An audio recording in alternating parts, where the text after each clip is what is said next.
देवगड जामसंडे नळपाणी योजनेकरता आवश्यक ती कार्यवाही सुरू झाली असून आरक्षण दाखलाही लवकरच प्राप्त होणार असल्याने नियोजित पाईपलाईन स्टेशन, अत्याधुनिक पंपिंग स्टेशन, आवश्यक ती उंची याबाबतचे सर्वेक्षण करण्याचे काम करण्यात येणार आहे। या नियोजित नळपाणी योजनेमुळे कोर्ले सांतडी धरणावरून कमी अंतरावर देवगड जामसंडे पर्यंत या योजनेचे पाणी येणार असून ही योजना पूर्णत्वास गेल्यानंतर निश्चितपणे देवगड जामसंडे नगरपंचायत हद्दीतील नागरिकांना 24 तास पाणी पुरवठा होऊ शकतो, अशा पद्धतीचे नियोजन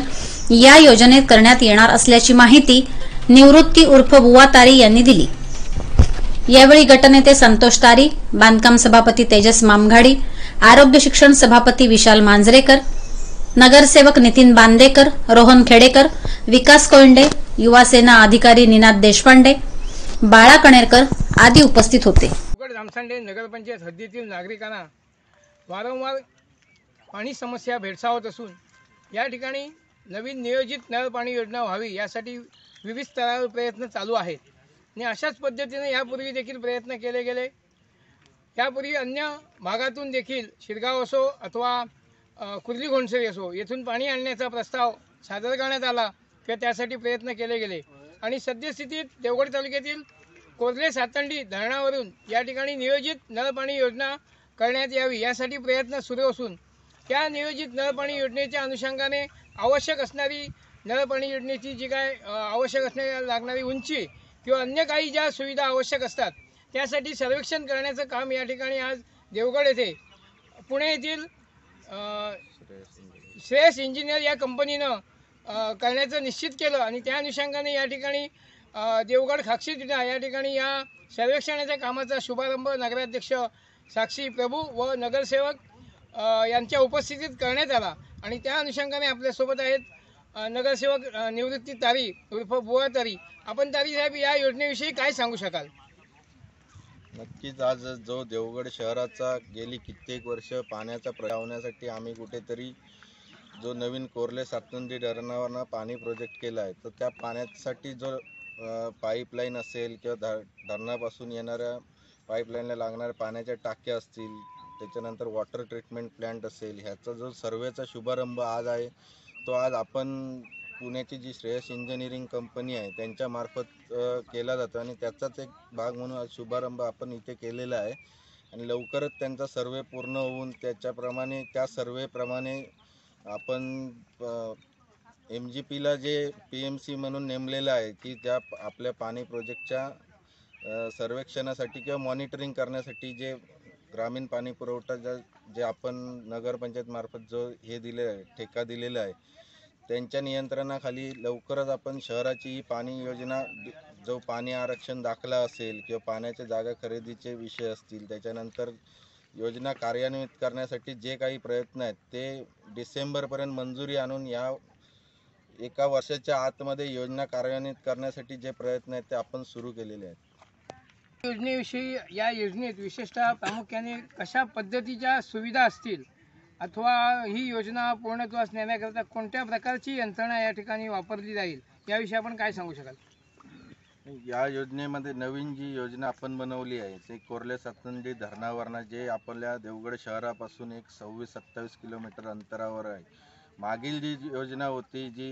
कुर्ली घोणसरी धरणावर ती देवगड शहर आणि कुर्ली घोणसरी यामधील 70 किलोमीटर अंतरामुळे ती योजना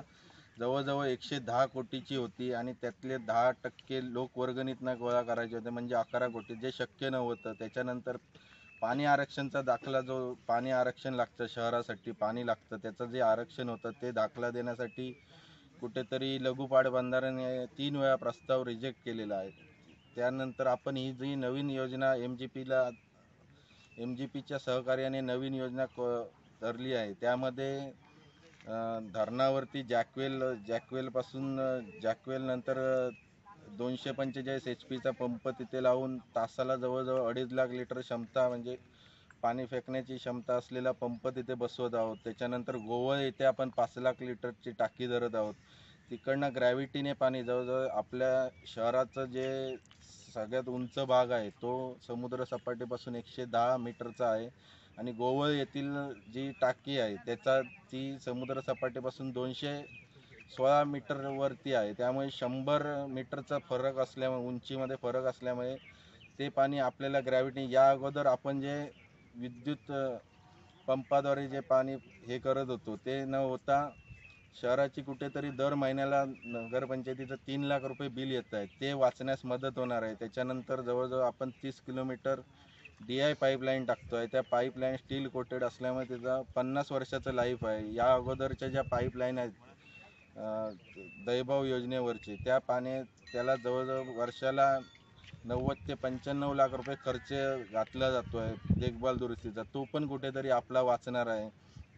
हे सर्व शहराचं, आणि त्यानंतर त्या नळपाणी योजनेचा जो प्रेशर असेल, जवळजवळ 12 मीटरचा प्रेशर मिळणार आहे, त्यामुळे 3ऱ्या मजल्यावर पण सहज प्रेशरने पाणी जाईल असे आपण त्याच्यात तरतूद केलेली आहे. त्यामुळे ती खरोखर योजना चांगली असून माझं एक विरोधकांना आव्हान असेल की कुठेतरी राजकारण बाजून ठेवून आपण जी योजना वर्षाच्या आत कार्यान्वित होऊ शकते, तर सर्वांनी एकत्र येऊन ती योजना लवकरच मार्गी लावू, असं माझं एक विरोधकांना पण आव्हान आहे. योजना ही पूर्णत्वास देण्याकरता या ठिकाणी आपण आता एक जे आव्हान केलं की सत्ताधारी असो, विरोधक असो किंवा नागरिक असो, या सर्वांनी एकत्रित येणं गरजेचं आहे, आणि त्याच्या अनुषंगाने आपण यापुढे कोणती कार्यवाही करण्यात आपण काय सांगू शकाल? नक्कीच शहराची जी योजना आहे, एक महत्त्वाकांक्षी प्रकल्प आहे पाण्याचं, की आम्ही जेव्हा लोकांनी आम्हाला निवडून दिलेलं तेव्हा आमच्याकडनं अपेक्षा पहिली त्यांची हीच होती, प्राधान्याने तुम्ही पाणी प्रश्न सोडवा. त्या अनुषंगाने आज आपण नवीन योजना तयार केली, त्याचा सर्वे सुरू झाला आहे, लवकरच पाणी आरक्षण दाखलं आहे, आणि हे सर्व करण्यासाठी आपण एक शहराची समिती गठीत करत आहोत. त्याच्यामध्ये अगदी विरोधी नगरसेवक असतील, सत्ताधारी नगरसेवक असतील, आपल्या अध्यक्षाखाली प्रसंगी आपले जे खासदार विनायक राऊत आहेत त्यांचं सहकार्य आहेत, आणि प्रसंगी जर आम्हाला या सगळ्यामध्ये कुठेतरी आमदार नितेश राणे यांची मदत घ्यायची लागली तरी आम्ही त्यांची घेऊ. कुठेही कमी न बाळगता किंवा लोकांसाठी एकत्र येऊन काम करण्यासाठी आम्ही त्यांना विनंती करेन की तुम्ही तुमच्या लेवलला जे काय असतील प्रशासकीय मान्यता असतील किंवा याच्यासाठी सहकार्य करून आपण शहराची एक नवीन समिती पाण्या प्रश्नासाठी गठीत करत आहोत लवकरच. एकंदरीत पाहता या ठिकाणी देवगड जामसांडे नागरिकांचा पाणी प्रश्न सोडावा यासाठी